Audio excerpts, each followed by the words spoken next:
जो काही तो खोटा बोलतोय समाधान, त्याच्या मला कुठेतरी क्लॅरिफिकेशन द्यायला हवं असं मला वाटतं. तर दूध का दूध पाणी का पाणी होऊन जाऊ दे. तिथे ह्यांचे शाखा प्रमुख मिलिंद तांडेल, मिलिंद वैद्यबरोबर बसून होता. तर आम्ही नाही का विरोध, आम्हाला नाही वाईट वाटलं. तरी आपले प्रत्येक पदाधिकारी काम करत का म्हणजे ह्यांच्याकडे कॅडरच नव्हते इथे. कुठेतरी असं वाटत होतं की सदा सरवणकरांना राहुल शेवाळे जिंकलेलं नकोय की काय, असं संशय आपल्या भाजपला येत होता. तुमच्या पराजय आहे, तुम्ही एक्सेप्ट करा ते. समाधान सरवणकर यांनी आरोप केले होते भारतीय जनता पार्टीच्या काही कार्यकर्त्यांवरती की या कार्यकर्त्यांमुळेच माझा पराभव झाला आणि मतदानाच्या दिवशी यांनी काही चॅट व्हायरल केले. आपल्यासोबत सध्या अक्षता टेंडुलकर आहेत. तुम्ही ते सर्व आरोप पाहिले असतील. आज तुमच्या नावाने काही चॅट देखील प्रसारमाध्यमांच्या समोर आले आहेत, तर काय सांगाल? ॲक्च्युली त्याच्यात माझं नाव नाही आहे, आधी तुम्हाला क्लॅरिफाय करते. पण पक्ष म्हणून, भाजप म्हणून, भाजपवर असा अपमानास्पद जे काय तो स्टेटमेंट करतो आहे त्याचा विरोध करायचं माझं कर्तव्य आहे. एक पक्षाचा जिल्हा महामंत्री म्हणून जो काय तो खोटा बोलतो आहे समाधान, त्याच्या मला कुठेतरी क्लॅरिफिकेशन द्यायला हवं असं मला वाटतं. आणि ज्या पद्धतीने तो बोलतो आहे की भाजपने काम नाही केलं आहे, माझ्याकडे काही डेटा आहेत जो मी आता 191 वॉर्डचं तुम्हाला सांगेल. इथे जिथे भाजप स्ट्रॉंग होल्ड आहे, आता इथे बूथ क्रमांक 1 आहे, त्याच्यामध्ये तुम्ही बघितलं UBTला 87 आणि प्रियाला 322 असे प्रत्येक बूथमध्ये असं तुम्ही आलात म्हणजे शिवाजी पार्कपर्यंत प्रत्येक बूथमध्ये ह्यांना भरभरून मतं दिलेले आहेत भाजपचे वोटर्सनी. त्यांना काय विकासाचं राजकारण आहे, तिथे देवाभाऊ आहेत, मोदीजींवरती प्रेम करणारे लोक आहेत, भाजपवर प्रेम करणारे एक वर्ग आहे, त्यांच्या मतं भरभरून पडलेले आहेत.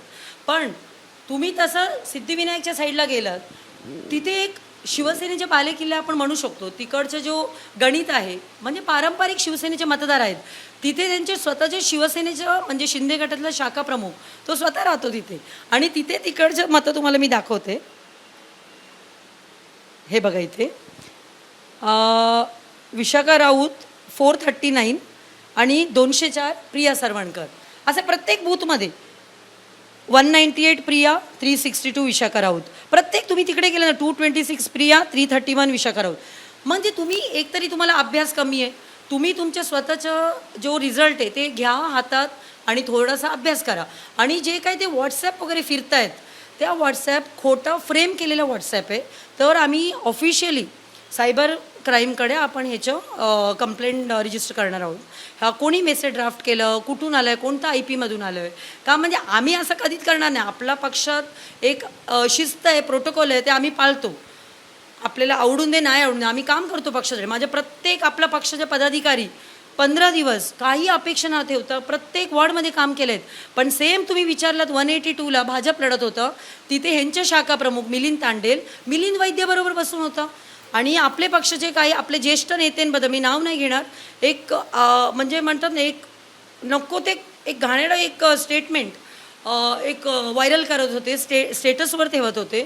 तर आम्ही नाही का विरोध, आम्हाला नाही वाईट वाटलं. तरी आपले प्रत्येक पदाधिकारी काम करत का म्हणजे ह्यांच्याकडे कॅडरच नव्हते इथे. हे जे वोट आहे त्याच्यात 10,000 मतं तरी भाजपचे आहेत मी म्हणते. ते असं देखील म्हणतात की मी पण सायबर यांना सांगणार आहे आणि स्वतः देवेंद्र फडणवीस असतील, एकनाथ शिंदे सांगणार की त्या कार्यकर्त्यांचं CDR कॉल, व्हॉट्सॲप कॉल हे देखील चेक करावं. आणि की त्यांचं म्हणणं आहे की महेश सावंत आणि कार्यकर्त्यांमध्ये मिलीभगत झाली आणि त्यांनी माझा पराभव केलाय. करा ना, आम्ही म्हणतो करा, सगळ्यांच्यात करा, त्यांच्याही काढा, सगळ्यांच्यात करा. एकदा दूध का दूध पाणी का पाणी होऊन जाऊ दे. हे जे खोटा मेसेजेस तुम्ही ड्राफ्ट करून पक्षाला बदनाम करतायत आणि आम्ही गप्पा बसू, अजिबात नाही. हा मेसेज पूर्णपणे खोटा आहे, ह्याचं लोकांसमोर सत्य येईल एवढं आम्ही बघू. ते म्हणतात एक टोळी लोकसभेपासूनच सक्रिय होती, मग त्यात राहुल शेवाळे असतील, सदा सरवणकर विधानसभेच्या वेळेस असतील आणि आता समाधान सरवणकर आणि त्यांची बहीण यांचा पराभव याच टोळीने केला आहे. तुम्हाला एक सांगते, धन्यवाद आहे की तुम्ही लोकसभेचे विषय काढलात. तुम्ही भाजपच्या प्रत्येक पदाधिकारीला विचारा, इथे ना पत्रक वाटले गेले लोकसभेच्या वेळेला राहुल शेवाळेंच्या टाईमला, ना स्लिप वाटले गेले, ना समन्वयाची बैठक झाली.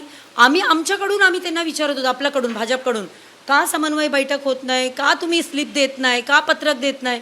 अजिबात कोऑर्डिनेशन नव्हता. कुठेतरी असं वाटत होतं की सदा सरवणकरांना राहुल शेवाळे जिंकलेलं नको आहे की काय, असं संशय आपल्या भाजपला येत होता. आणि मी स्वतः आपले जो पक्षाचे ज्येष्ठ नेते त्यांना आम्ही व्हॉट्सॲप म्हणजे SMS करून मी सांगत होती वेळोवेळी, साहेब कुठेतरी इथे समन्वयाची कमी दिसतोय, ते आपल्याशी बोलत नाही आहे, आपल्याला पत्रक देत नाही, स्लिप देत नाही.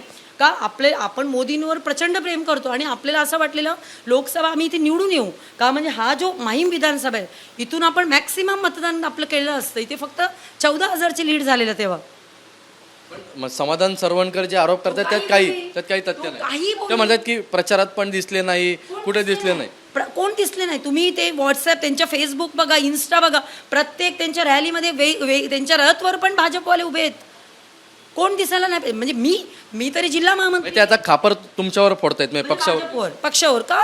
तुम्ही तुमच्या पराजय आहे, तुम्ही एक्सेप्ट करा, ते एक्सेप्ट करा आणि शोधून काढा तुम्ही कुठे कमी पडलात. तुमच्या स्वतःच्या शाखा प्रमुख जिथे राहतो त्या एरियामध्ये तिकडच्या आजूबाजूच्या बूथमध्ये तुम्ही मायनस आहे का? मायनस आहे म्हणजे तुमचे शाखा प्रमुख पण मॅनेज झालाय का? म्हणजे तुम्हाला असं बोलायचं आहे का? त्यांचं असं देखील म्हणणं होतं की ज्या शीतल गंभीर ज्या निवडून आल्यात त्या भारतीय जनता पार्टीचे आहेत, त्यांचा पण पराभव करण्यासाठी हीच टोळी सक्रिय होती भारतीय जनता पार्टीची. ते प्रूव्ह करावं. पक्षाच्या आतमध्ये ते भांडणं लावायच्या बायकांसारखं काम करतोय, त्याला प्रूव्ह करू दे. आम्हाला अभिमान आहे आपल्या शीतलवरती, ती निवडून आली आहे. आज मी मला हे म्हणते तुमच्या चॅनलच्या माध्यमातून, दादरमध्ये पण भाजप लढली असती ना, निवडून आली असती. ह्यांना तिकीट देऊन आपण इथे आज एक आपला सीट गेले हातातून. आपल्याबरोबर अर्चना तेंडुलकर ज्यांनी सांगितलं आहे की जर ही सीट भारतीय जनता पार्टीला गेली असती तर नक्कीच इकडे भारतीय जनता पार्टीचा विजय झाला असता. आणि समाधान सरवणकर जे आहेत ते बिनबुडाचे आरोप करतायत आणि त्याचसोबत ते पराभवाचा खापर हे भारतीय जनता पार्टीवरती उगाचच फोडत आहेत. कॅमेरामन अजित कदमसह ईशान देशमुख, एबीपी माझा, मुंबई. एबीपी माझा, उघडा डोळे बघा नीट.